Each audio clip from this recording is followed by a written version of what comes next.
এখানে দিদিমণির পা দুটো দেখুন কিছু লেগে নেই, পুরো পরিষ্কার। কিন্তু যখন জুলিয়াস দাদা ওনার পা দুটো ধরলেন, দেখুন ওনার পায়ে কি সব স্টিকার বিকার লেগে আছে। এখন এইগুলো আবার কে লাগালো রে বাবা?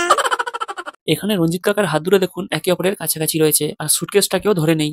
কিন্তু এই সিনটাই যখন আমরা একটু পরে দেখি আর ওখান থেকে ডকুরু কাকা একটা সুটকেস তোলে, তখন দেখুন রঞ্জিত কাকার হাত দুটো কতটা দূরে রয়েছে আর সুটকেসটাকেও ধরে আছে।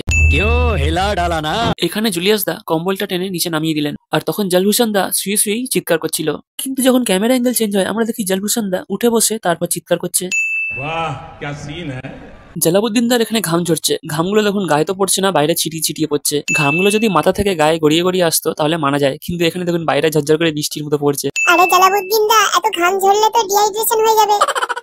এখানে ঢকুরু কাকা বিড়ি খেয়ে মুখ থেকে ডিয়ের আকারে এক প্রকার ধোঁয়া বের করে। তারপরে সেই ধোঁয়াটা বড় হতে হতে বীরু আর বাবার সামনে চলে যায়। তখন সামনে অক্ষয় কুমার মানে জুলিয়াস দা ছিল না। ধোঁয়াটা বের করে দেওয়ার পরে ওখান থেকে ঢকুরু কাকা চলে যায়, কিন্তু ধোঁয়াটা তখনও বাতাসে মিশলো না। দেখুন ধোঁয়ার সামনে ওখানে অক্ষয় কুমার মানে জুলিয়াস দাও চলে আসে।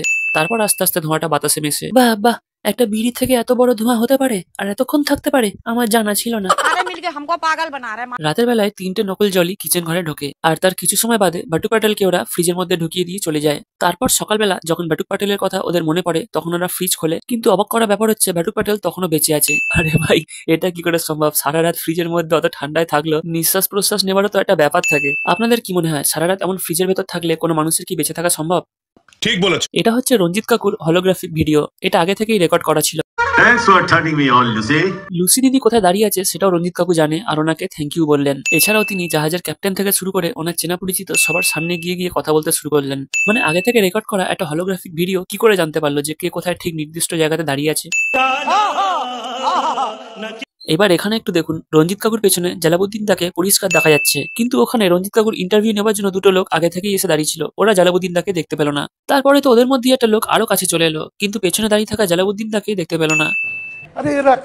এটা হচ্ছে হাউসফুল 5 মুভির কিলারের লুক। ওরে বাবা, একে তো স্কুইড গেমের ফ্রন্টম্যানের মতো দেখতে লাগছে। আরে বাপ রে, ये तो धोती खोल रहा है।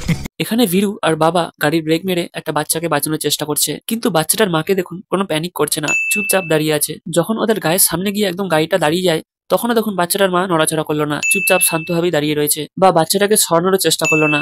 আরে বাবা, একটু তো নড়াচড়া করুন। वाह दीदी, वाह दीदी, दीदी वाह दीदी।